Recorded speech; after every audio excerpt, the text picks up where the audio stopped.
आयुष्याची सांज होती, अंधाराची वाट होती.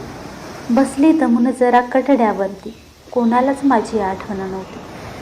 हळुवारपणे एक आवाज कानी येत होता. काय हो आजी, एकटेच कुठे निघाला होता? ते आपुलकीचे बोल होते, वाटले कुणीतरी सगळे होते. चौफेर नजर फिरवली मागे, माझ्या पायांचे ते ठसे होते. हे पाय कधीच थकले नाहीत, आयुष्याचे काटे तुडविताना. एका तानुलीची तू आई होतीस, त्याच्या जगण्यासाठी तू लढताना. तानुला आता मोठं झाले ग, तुझ्याच अश्रूंना पाहून हसते, तुझ्या वेदनेला स्वार्थी म्हणते आणि तूच वेडी म्हणते. सांग रे बाळा, माझं कुठं चुकते? मागे कोणी नाही आता आणि पुढेही कोणी नाही.